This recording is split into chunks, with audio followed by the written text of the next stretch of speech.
ఎదుట నేను కీర్తించదను. చిన్న ప్రార్థన చేసుకుందాం. అందరూ తలలు వచ్చినట్లయితే. మహాపరిశుద్ధుడవైన మా గొప్ప దేవా, ఇదిగో నాయన నీకు స్తోత్రములు.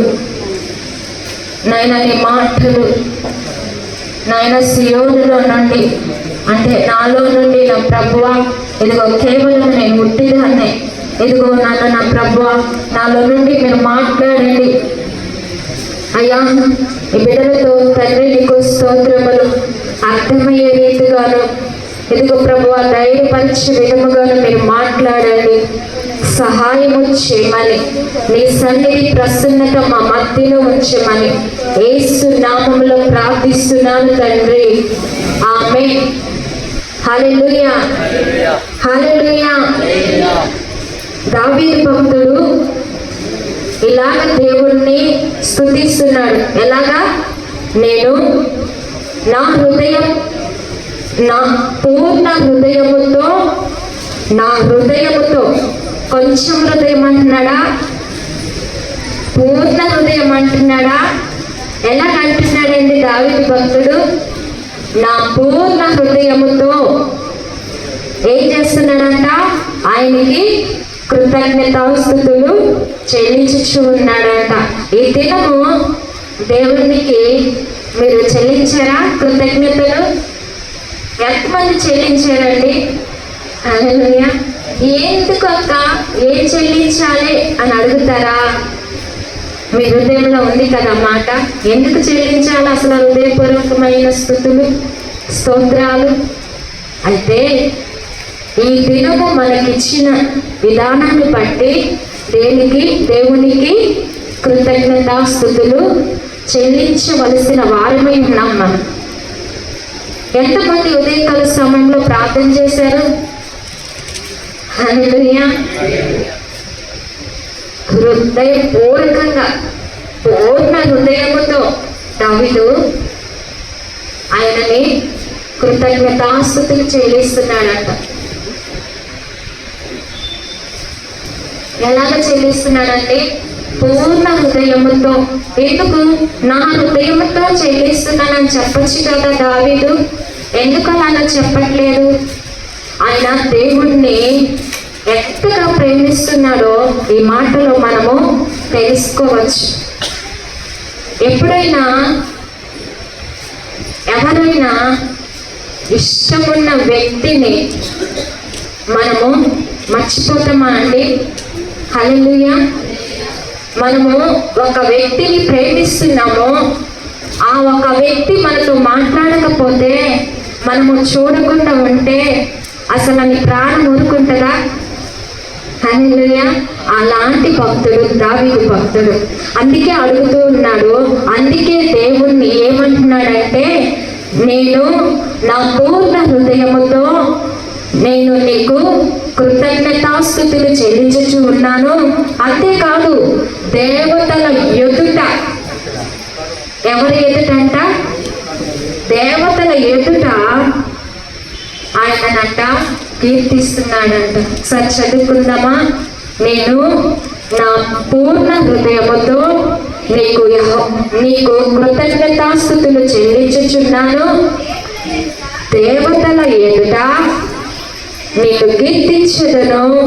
నీ పరిశుద్ధ ఆలయము తట్టు నేను నమస్కారము చేయుదును. హల్లెలూయా, హల్లెలూయా. కొందరు అంటారు, ఈ లోకంలో ఉన్నవారు, అన్ని చెడులుగా ఉన్నవారు ఏమంటారండి? నీ దేవుడు నీకు గొప్ప, నా దేవుడు నాకు గొప్ప అంటారు కదా అండి. అయితే ఈ లోకంలో ఇన్ని దేవుళ్ళు, ఇన్ని దేవతలు ఉన్నా కానీ దావీదైతే దేవుళ్ళు ఎంతమంది అయినా ఉండని, నా దేవుడికి నేను స్తుతిస్తాను, నేను కీర్తిస్తాను, నేను ఆయన ఆరాధిస్తాను. అంతేకాదు నా పూర్ణ హృదయం అంతా ఎత్తిపెట్టి దేవుణ్ణి నేను కృతజ్ఞతాస్తుతులు చెల్లిస్తానని చెప్తున్నాడు. ఎలాగా?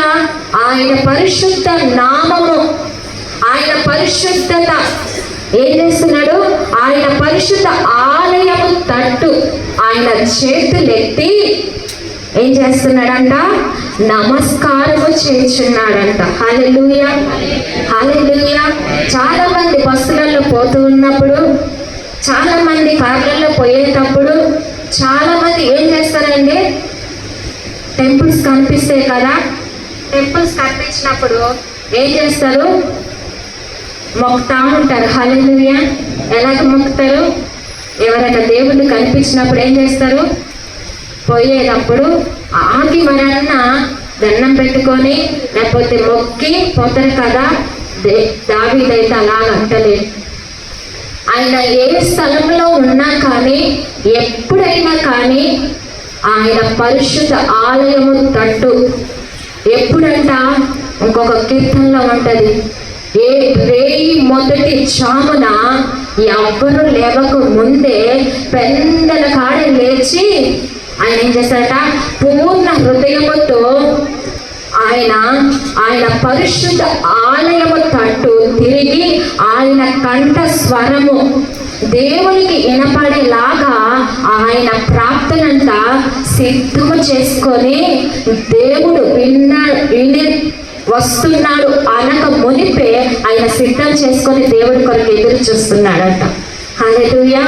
మీకు ఒక చెప్పాలనిపిస్తుంది, అసలు పూర్ణ హృదయం అంటే ఏంటిది అని అడుగుతారా? అయితే ఒక అయ్యగారు చెప్పేటప్పుడు విన్నాను నేను. ఒక కాకం వచ్చి ఆ కాకం అంటదంట దేవుడితోటే, దేవుడా దేవుడా నన్నెందుకు నువ్వు ఇలాగ పుట్టించావు? హల్లెలూయా. దేవుడా దేవుడా నన్ను ఎందుకు ఇలాగ పుట్టించావు? నా జీవితానికి అస్సలకి సంతోషమే లేదు అంటుందంట. అయితే నువ్వు వెళ్ళి ఏ పక్షి సంతోషంగా ఉందో చూసి రా, ఆ పోలిక చొప్పున నిన్ను తయారు చేస్తా అన్నాడంట దేవుడు. అయితే ఆ కాకమ్మ అడుగుతూ ఉందంట, పైన కొమ్మ మీద నిలిచి చూస్తూ ఉందంట. ఆ దానికంట కాకి దూరంలో ఉన్న చెరువులో ఉన్న అంశం మీద పడినాయి అంట కళ్ళు. హల్లెలూయా, హల్లెలూయా. ఎక్కడ పడ్డాయి కళ్ళు? అంశం మీద. ఎందుకు అని అంటే, ఇదేమో నల్లగా ఉన్నది, అందహీనంగా ఉంది, అంశేమో తెల్లగా మలుపు లెక్క మెరిసిపోతూ ఉంది, చాలా నీళ్ళల్లో వేదుతూ ఎంజాయ్ చేస్తూ ఉంది. హల్లెలూయా. అక్కడికి వెళ్ళిపోయిందంట. వెళ్ళిపోయి అంశ నువ్వు సంతోషంగా ఉన్నావా అని అడిగిందంట. నేను ఎక్కడ సంతోషంగా ఉన్నా? నేను కొద్దిగా సేపు కూడా భూమి మీదకు వచ్చి నీళ్ళు లేని చోట నేను అస్సలు బ్రతకలేను. నాకు ఈ జీవితం అంతా వ్యర్థం అనిపిస్తుంది, అసలు నాకు సంతోషమే లేదు అని చెప్పిందంట. హల్లెలూయా. దానికంట అసలు మనసంతా నెమ్మదితో అస్సలకే లేదంట, సంతోషం అస్సలకే లేదంట. ఎవరికి? అంశకి. దీని బాధ ఏంది? కాకి బాధ ఏంది? కాకి నల్లగా పుట్టానని ఎప్పుడు అందరు నన్ను నల్లగానా అంటారని కాకి బాధ. హల్లెలూయా, హల్లెలూయా. అంశ దగ్గరికి వెళ్ళి అది పైకి అందంగా ఉంది కానీ దాని మనసులో బాధ అంతా ఇంత కాదు, మనసంతా దుఃఖము, వేదన. ఎందుకు? నేను బయట ప్రపంచాన్ని చూడలేకపోతున్నాను, నేను నీ లెక్క ఆడకి ఈడకి గంతలేకపోతూ ఉన్నాను, నేను ఎక్కలేకపోతూ ఉన్నాను అని చెప్పింది. అయితే మనకంటే ఏది సంతోషంగా ఉంది అని అడిగిందంట. అడిగితే రామచిలక చాలా అందంగా ఉంటుంది, రామచిలకని చాలా అందరూ మెచ్చుకుంటారు అని చెప్పిందంట. ఆ రామచిలక దగ్గరికి ఎగురుకుంటూ పోయిందంట. ఎవరండి? కాకి. ఆ రామచిలక దగ్గరికి ఎగురుకుంటా పోయి, రామచిలక నువ్వెంత అందంగా ఉన్నావో తెలుసా? అసలు నువ్వు సంతోషంగా ఉన్నావా? నిన్ను చాలా మంది ఇష్టపడతారు కదా, చిన్నపిల్లలు చూసినా పెద్దవాళ్ళు చూసినా చాలా అందంగా ఉంటావు నువ్వు, చాలా నిన్ను పట్టుకోవాలని చాలా సంతోషిస్తారు కదా అని అంటే ఆ రామచిలక అంటదంట, ఇదిగో నాకు ఇక్కడ ఒక మచ్చ అక్కడ ఒక మచ్చ, నేను 2 రంగులు కలిగి ఉన్నాను, కానీ నా జీవితంలో నా మనసుకి నేను పూర్ణ హృదయంతో అస్సలకే తిరగలేకపోతూ ఉన్నా. ఎందుకు అనంటే నన్ను చూసిన వాళ్ళందరూ పంజరంలో బంధించేస్తారు. హల్లెలూయా. అసలు నాకు ఈ జీవితం వద్దనే వద్దు అని చెప్పినట్టు. హల్లెలూయా. ఆ తర్వాత ఆ రామచిలకను అడిగినట్టు, ఏమని అడిగిందంటే, నీకంటే సంతోషంగా ఎవరుంటారు? ఆ నెమలిని చూసావా, ఎంత సౌందర్యంగా ఎంత మంచిగా ఇప్పుతూ ఆడుతూ ఉంటది, ఎంత నాట్యం చేస్తుంది, అందరూ దాన్ని వచ్చి ఎంత మంచిగా చూస్తారో, అది చాలా సంతోషంగా ఉంటుందని చెప్పిందంట. ఎవరు చెప్పారు? హల్లెలూయా. రామచిలక చెప్పిందంట. వెంటనే ఆ నుండి ఎగురుకుంటూ వెళ్ళి ఆ నెమలి దగ్గరికి వాలిపోయిందంట. వాలిపోయి, నువ్వు చాలా అందంగా ఆడతావు, కానీ నువ్వు సంతోషంగా ఉన్నావా? నీకు నీ హృదయంలో సంతోషం ఉందా? నువ్వు మనస్ఫూర్తిగా ఈ లోకంలో జీవించగలుగుతున్నావా అని అడిగిందంట. ఇదేం బతుకు నా బతుకు, నేను ఆడడం అందరూ చూస్తారు, నేను అందంగా ఉన్నానని నాకు తెలుసు, కానీ నేను ఆడేటప్పుడు ఏం చేస్తారు, ఆ ఈకలన్నీ పీకి ఏం చేస్తారంట, ఈకలన్నీ పీకి బుక్కులలో, ఇంకా ఏం చేస్తారు, ఇంటికి ఇంకా ఏం చేస్తారండి, నా ఈకలన్నీ పీకి అమ్ముకుంటారు వాళ్ళు. నాకు ఈ జీవితము వద్దనే వద్దు. మరి నీకంటే సంతోషంగా ఎవరుంటారు చెప్పు అనంటే, నాకంటే సంతోషంగా కాకే ఉంటుంది. ఎందుకు ఆ కాకి ఎలా ఉంటుందంటే, మంచిగా పిల్లలు తినేటప్పుడు పీక్కొని పోయి మరీ తింటది. కాకి జీవితం ఎంత మంచిదో, కాకిలాగా పుట్టినో నేను అయిపోనని అన్నదంట. హల్లెలూయా. ఎందుకు కాకిలాగా నువ్వు పుట్టాలనుకుంటున్నావు అనంటే, కాకి ఎవ్వరు పక్షం చేసుకున్నా అక్కడికి వెళ్ళి తినేస్తుంది, ఎవ్వరు పిల్లల చేతిలో తినేయున్నా అది పీక్కొని తినేస్తుంది. ఎంత సంతోషంగా ఆడుతూ పాడుతూ అది గెంతుతుందో, అలాగే నేను పుట్టుంటే అయిపో అని అనిందంట. ఈ కాకి ఏమనిపించింది, ఏమనిపించిందండి, నేనే సంతోషంగా ఉన్నాను, నాకు ఈ బ్రతుకు వద్దనుకున్నా కానీ దేవుడి దగ్గరకు పోయి నన్ను పుట్టించినందుకు, నాకు ఈ జీవితం ఇచ్చినందుకు దేవుణ్ణి నేను హృదయపూర్వకమైన పూర్ణ హృదయంతో కృతజ్ఞతలు చెప్పాలని అక్కడ నుండి ఉరుక్కుంటూ వచ్చి దేవుడి దగ్గర అడిగిందంట. ఏమడుగుతుంది, నీకు చాలా వందనాలు, హల్లెలూయా, నీకే మహిమ, నువ్వు ఎలాగా ఎవరిని పుట్టించాలో అలాగ వాళ్ళని పుట్టించావు. ఇప్పుడు ఇవన్నీ తిరిగేసి వచ్చాం కదా మనము. కొందరు అనుకుంటున్నారు, ఏమని అనుకుంటున్నారంటే, అసలు నేను నా జీవితము ఎందుకు ఇలాగుంది, అసలు నా హృదయంలో సంతోషం లేదు, నేను ఎలా దేవుని స్తుతించాలి, ఎలా దేవుని ఆరాధించాలి, అసలు నా బ్రతుకులో నెమ్మదే లేదే, నా జీవితంలో సంతోషమే లేదే, నేను ఏమని దేవుని స్తుతించాలి అనని ఇక్కడ కూర్చున్న వారికి కూడా మీకు ప్రశ్న ఉందంట. హల్లెలూయా. దేవుడు అంటున్నాడు, ఏమని అంటున్నాడంటే, మీకు కలిగిన శ్రమ, మీకు కలిగిన బాధ మీరు మోసే అంతే దేవుడు పెట్టాడంట. దేవుడు మనకి స్తుతులు చెల్లిద్దామా? హల్లెలూయా, హల్లెలూయా. దేవుడి నామానికే మహిమ.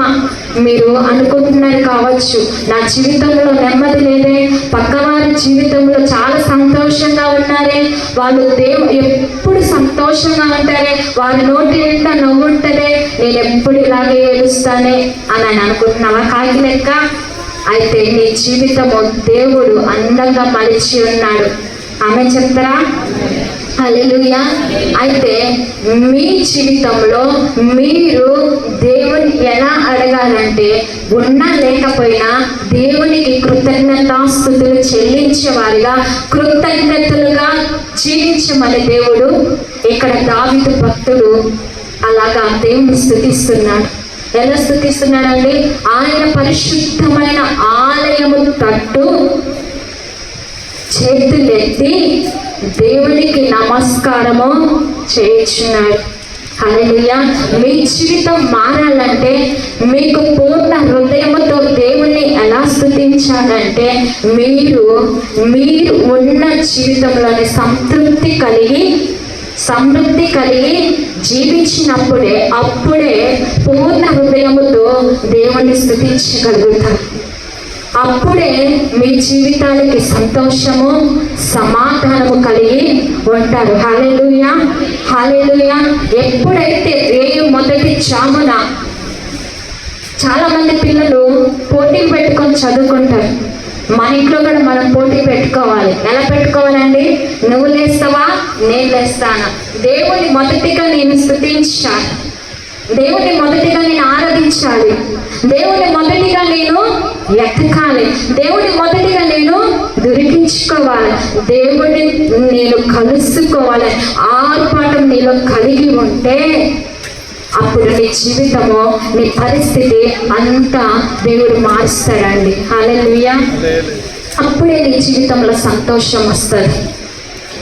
ఆమేన్. హల్లెలూయా, హల్లెలూయా. చేస్తారా? దేవునికి ప్రార్థన చేస్తారా? ప్రార్థన చేస్తారా అండి? మొదటి జామునే లేచి దేవునికి మొరపెడతారా?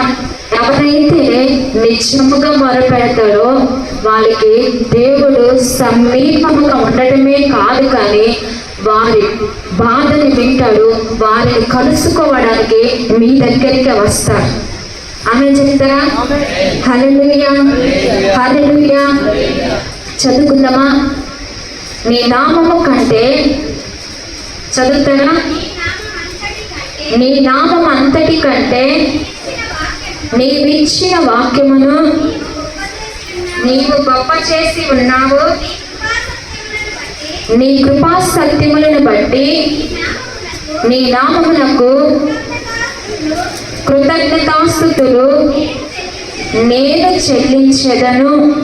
నేను మొదలుపెట్టిన దినమున నీవు నాకు ఉద్ధరణిచ్చితివి. నా ప్రాణంలో ప్రాణ పుట్టించి నన్ను ధైర్యపరిచితివి. హల్లెలూయా.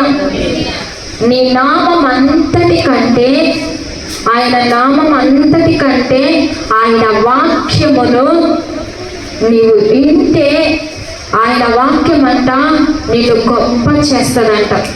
ఏం చేస్తుందండి? ఈ లోకంలో ఆస్తులుంటే గొప్పవాళ్ళు కాదు, అంతస్తులుంటే గొప్పవాళ్ళు అంతకంటే కాదు, పేరు ప్రత్యేకతలు కలిగిన వారు గొప్పవారు కాదండి. ఎవరంటే గొప్పవారు? మన దేవుడిని కలిగి ఉన్నవారు, మీ హృదయంలో వాక్యం ఉంచుకున్నవారు, వారు గొప్పవారు. హల్లెలూయా. వారు పేదవారైనప్పటికీ, వారు ఏమీ లేనప్పటికీ వాళ్ళల్లో ఏముంటుందంట? ఆయన వాక్యం ఉంటే వారు గొప్పవాళ్ళే. హల్లెలూయా. ఈ లోకంలో మనకు ఆస్తులు ఉండక్కర్లేదు, అంతస్తులు ఉండక్కర్లేదు, ఏమి కూడా అక్కర్లేదు. ఆయన మనలో ఉంటే, ఆయన మనతో ఉంటే, ఆయన వాక్యము మనలో ఉంటే మనము గొప్పవారమే. పాటలు పాడతారు కదా, నీ వాక్యమే నన్ను బ్రతికించును, నా బాధల్లో నెమ్మదినిచ్చును. పాట పాడటమే కాదండి, అది నిజముగా మనం జీవించాలి. హల్లెలూయా, హల్లెలూయా. ఆయన వాక్యం అంటే నిజముగా మనము ధన్యులమే అనని ఇక్కడ దావీదు భక్తుడు అంటున్నాడు. నేను కాదండి. హల్లెలూయా, హల్లెలూయా. అయితే నీ కృపా సత్యములను బట్టి నీ నామమునకు కృతజ్ఞతాస్తుతులు చెల్లించెదను. ఆయన కృపా సత్యములను బట్టి, దేని బట్టి? ఆయన కృపను సత్యమును బట్టి నువ్విచ్చిన నాకు ఆ కృపను బట్టి, నువ్విచ్చిన నాకు నీతిని బట్టి, నువ్విచ్చిన నాకు సత్యాన్ని బట్టి, నువ్విచ్చిన ఈ జీవితాన్ని బట్టి, నేను కలిగి ఉన్న నిన్ను బట్టి నీకు కృతజ్ఞతాస్తుతులు నేను చెల్లించుచున్నాను అంటున్నాడు ఇక్కడ దావీదు భక్తుడు. హల్లెలూయా. ఇప్పుడు చెప్పాను కదా, ఏ జీవితమో ఏమో, నేను ఎప్పుడు ఇలాగనే ఉండాలా, నా జీవితం మారదా, నేను ఎప్పుడు ఏడుస్తూ ఉండాలా, నా జీవితం మారదా అని అనుకుంటున్న వారు ఏం చేయాలా? రోజు ఉదయకాల సమయంలో లేచి ప్రార్థన చేసుకొని బైబిల్ చదువుతారో వారి జీవితంలో దేవుడు గొప్ప చేయబోతూ ఉన్నాడు. ఆమె చెప్తారా? మీకు చదువు రాకపోతే సెల్ ఫోన్లు ఉన్నాయి కదా, అందరి కాడ సెల్ ఫోన్లు ఉన్నాయి, వాక్యం పెట్టుకోండి. ఇప్పుడు మన సెల్ ఫోన్లలో ఏమొచ్చేసింది, మీరు చదవక్కర్లేదు, ఒక యాప్ ఉంటుంది. ఆ యాప్లో నువ్వు ఏదైతే పెట్టుకుంటావో, నువ్వు ఏదైతే వినాలనుకుంటావో ఆ వాక్యము అదే చదివేస్తుంది. హల్లెలూయా, హల్లెలూయా. వినండి, ఆ వాక్యాన్ని ధ్యానం చేయండి, ఆ వాక్యం మన మనస్సులో ఉంచుకోండి. ఆ వాక్యము నువ్వు పడిపోతుంటావే అప్పుడు నేను పట్టుకుంటుంది. ఆ వాక్యము నువ్వు ఎప్పుడైతే కృంగిపోతూ ఉంటావో ఆ కృంగుదలలో నీకు ధైర్యమును పుట్టిస్తుంది. ఇక్కడ దావీదు భక్తుడు అంటున్నాడు, ఏమంటున్నాడంటే, నా ప్రాణంలో త్రాణం పుట్టించి నన్ను ధైర్యపరిచితివి. హల్లెలూయా. ఏం పుట్టించిందంట? త్రాణ పుట్టించి ఆయనకు బలం ఇచ్చిందంట. ఏమిచ్చింది? బలం ఇచ్చిందంట. ఏమిచ్చింది? వాక్యము దావీదుకు బలమునిచ్చిందంట. ఆయన జీవితంలో ఆయన ధైర్యపరచబడ్డాడంట. హల్లెలూయా. అంతేకాదు, యెహోవా భూరాజులందరూ నీవు సెలవిచ్చిన మాటను విని నీకు కృతజ్ఞతాస్తుతులు చెల్లించెదరు. యెహోవా మహిమ ప్రభావములు కలిగిన వాడని వారు యెహోవా మార్గమును గురించి గానము చేసెదరు. యెహోవా మహోన్నతుడైనను ఆయన దీనులను లక్ష్య పెట్టును. అయితే ఇంకా కొంచెం, ఆయన దూరము నుండి గర్విష్ఠులను బాగుగా ఎరుగును. హల్లెలూయా, హల్లెలూయా. దీనులు, ఎవరి దీనులు? నిత్యముగా మొరపెట్టు వారిని, నిత్యముగా ప్రార్థించే వారిని, హృదయపూర్వకంగా పూర్ణ హృదయముతో దేవుణ్ణి ఎవరు స్తుతిస్తారో వారినంట, వారి మొరను విని ఏం చేస్తాడంట? లక్ష్య పెడతాడంట.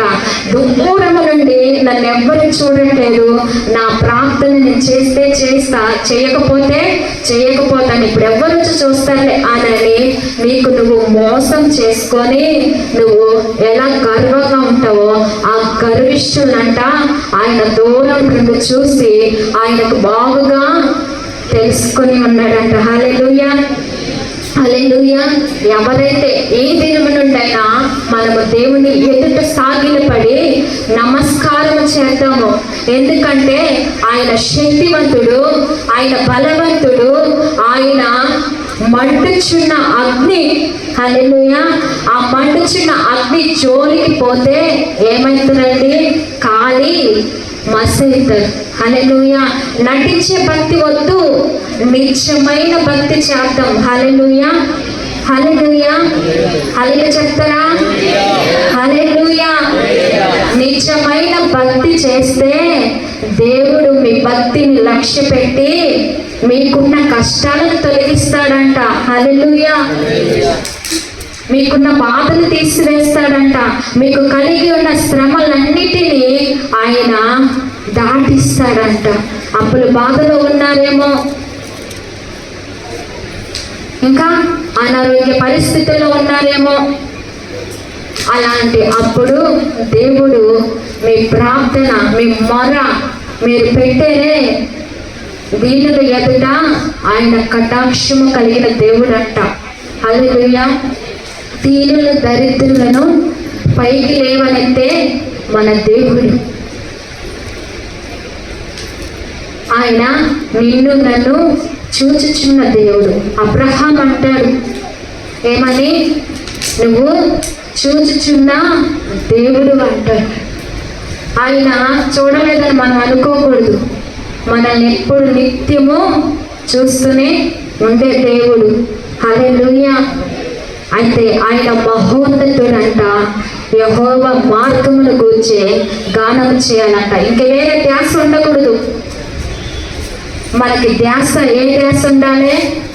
ఎప్పుడు దేవుణ్ణి స్తుతించే ధ్యాసే ఉండాలి. దావీదు భక్తుడు అంటాడు 103వ కీర్తనలో, నా ప్రాణమా యెహోవాను సన్నతించుము, నా అంతరంగంలో ఉన్న సమస్తమా ఆయన పరిశుద్ధ నామమును సన్నతించుము అని దావీదు భక్తుడు అంటున్నాడు. మనం కూడా అలాగ ప్రార్థించినట్లయితే మన ప్రార్థన మహోన్నతమైన దేవుడు నీ ప్రార్థన నా ప్రార్థన ఆయన లక్ష్య పెట్టి ఏం చేస్తాడంట? ఆయన ఉత్తరం ఇస్తాడంట. ఎప్పుడు 3వ వాక్యంలో ఉంది, నేను మొరపెట్టిన దినమున నీవు నాకు ఉత్తరం ఇచ్చితివి. నువ్వు నిశ్చయంగా మొరపెడితే ఏంటో వెంటనే జవాబు వస్తుంది. చాలా మంది అడుగుతారు, నేను ఎంత ప్రార్థన చేస్తాను, నా ప్రార్థన దేవుడు వింటున్నాడో వింటలేడో? ఎందుకు వింటలేడు? నువ్వు సరిగ్గా ప్రార్థన చేస్తే కదా. హల్లెలూయా. మనలోనే లోపాలు, మనలోనే తప్పులు, మనలోనే దోషాలు అన్నీ మనం పెట్టుకొని ఇంకా దేవుణ్ణి ప్రశ్నించే వారిగా ఉంటాం. ఇవన్నీ మానేసి ఏం చేయాలంట? నిజముగా మొదలుపెట్టడం నేర్చుకోవాలి. మన హృదయంలో మొత్తం ఖాళీ చేసుకొని దేవుణ్ణి నింపుకునే ఖాళీ హృదయంతో వచ్చి నువ్వు మోకరించి ప్రార్థన చేస్తే, దేవుని స్తుతిస్తూ ఉంటే నీ హృదయములు దేవుణ్ణి నింపబోతూ ఉన్నాడు. ఆమె పరిశుద్ధాత్మతో నింపబోతూ ఉన్నాడు. నేను ఆయన వాక్యముతో నింపబోతూ ఉన్నాడు. ఆయన పరిశుద్ధతతో నేను నింపబోతూ ఉన్నాడు. దావీదు అడుగుతూ ఉన్నాడు, ఏమని అడుగుతూ ఉన్నాడంటే, దేవా ఇదిగో చదువుకుందామా, నేను ఆపదలో చిక్కబడి ఉన్నాను, నీవు నన్ను బ్రతికించదువు. హల్లెలూయా. ఏమడుగుతూ ఉన్నాడండి? నేను ఆపదలో ఉన్నాను, ఆపదలో. హల్లెలూయా. ఏమంటున్నాడు? నేను ఆపదలో చిక్కబడి ఉన్నాను, నన్ను నీవు మాత్రమే బ్రతికించగలవు. ఎవరు బ్రతికిస్తారంట? డాక్టర్లు కాదండి, అధికారులు కాదండి. ఎవరు బ్రతికిస్తారు? దేవుడు బ్రతికిస్తాడు. ఎప్పుడైతే నువ్వు దేవుని సన్నిధికి వెళ్ళి నువ్వు మోకరించి ప్రార్థిస్తావో వెంటనే నేను చెప్పగలుగుతాను. మా పాపకు జ్వరం వచ్చినప్పుడు ఆమె హాస్పిటల్కి పోక మునిపే నేనేమని ప్రార్థన చేస్తానో తెలుసా? ఆ డాక్టర్లో ఆయన ఇచ్చే ట్రీట్మెంట్లో ఏమీ లేదు, కానీ నీ హస్తముతో ముట్టి నువ్వు బాగు చేయగలిగిన దేవుడివి, నువ్వు బాగుగా మమ్మల్ని చూస్తున్న దేవుడివి, నువ్వు ఇప్పుడే స్వస్థపరిస్తే నీ సన్నిధిలో నేను సాక్ష్యం ఇస్తాను కదా, నేను నీ బిడ్డను కదా. ఇలాగ అడగాల. హల్లెలూయా. ఇలాగ అడిగితే నువ్వు హాస్పిటల్కి పోవాల్సిన అవసరం లేదు. ఎవరైతే ఏ ఇంట్లో అయితే ప్రార్థన పనులు ఉంటారో ఆ ఇంట్లో డాక్టరు ఉన్నట్లే. హల్లెలూయా. కుటుంబంలో ఒకరు భయపడుతూ ఉంటే ఒకరు ధైర్యపరిచే వాళ్ళు ఉండాలి. అన్న కాదా అండి? హల్లెలూయా. అన్న కాదా? ఒకరు భయపడుతూ ఉంటారు, ఏమవుతుందో ఏమవుతుందో ఏమవుతుందో అని. ఏం కాదు, దేవుడు ఉన్నాడు. ప్రార్థన చేయటం దేవుడికి అసాధ్యమైనది అంటూ ఏదన్నా ఉందా? మన ఆపదల్లో, మన ఇరుకుల్లో, ఇబ్బందుల్లో దేవుడు తప్ప సహాయం చేయగలిగిన వారు ఎవరు లేదు. దావీదు భక్తుడు అంటున్నాడు 121వ కీర్తనలో, కొండల తట్టు నా కనులెత్తుచున్నాను, నాకు సహాయము ఎక్కడ నుండి వచ్చునో. హల్లెలూయా. యెహోవా వలనే నాకు సహాయము కలుగును అంటున్నాడు. మనము ఎవరి ద్వారా సహాయం కలగదు, కానీ యెహోవా వలనే సహాయం కలుగుతుంది. ఇప్పుడు ఆపదలో చిక్కబడి ఉన్న దావీదు భక్తుడిని విడిపించిన దేవుడు నిన్ను నన్ను విడిపించడా? విడిపిస్తాడా? విడిపించడా? విడిపిస్తాడు కదా అండి. హల్లెలూయా. విడిపించే దేవుడై ఉన్నాడు. అంతేకాదు నా శత్రువుల కోపము నుండి నన్ను రక్షించుటకై నీవు నీ చెయ్యి చాపుదువు. ఆయన చెయ్యి చాపాలి మన ఎదుట. ఆయన అంటున్నాడు, మీ కొరకు ఆయన దినమెల్లా చేతులు చాపుతున్నాడంట. కానీ ఆయన చేతుల కిందకి ఎవ్వరూ రావట్లేదంట. ఇక్కడ కూడా దేవుడు మాట్లాడుతూ ఉన్నాడు, నేను శత్రువు తరుముతూ ఉన్నాడా? ఇదిగో నువ్వు చాలా ఇబ్బందుల్లో, కష్టాల కొలుగులో ఉన్నావా? శత్రువు చేతిలో ఉన్నావా? దేవుడు విడిపించే దేవుడై ఉన్నాడు. ఆయన చెయ్యి నీ మీదకి చాపువాడై ఉంటున్నాడు. హల్లెలూయా. అంతేకాదు నీ కుడి చేతిలో, నీ కుడి చెయ్యి నన్ను రక్షించును. యెహోవా నా పక్షమున కార్యము సఫలము చేసేదను. యెహోవా నీ కృప నిరంతరముండును. నీ చేతి కార్యములను విడిచి పెట్టకము. హల్లెలూయా. విడిచిపెట్టకము అన్నాడు దావీదు. మీరైతే నన్ను విడిపించేశావు, నన్ను విడిచిపెట్టేశావు అని అంటామేమో మనము. కానీ ఇక్కడ దావీదు భక్తుడు ఎలా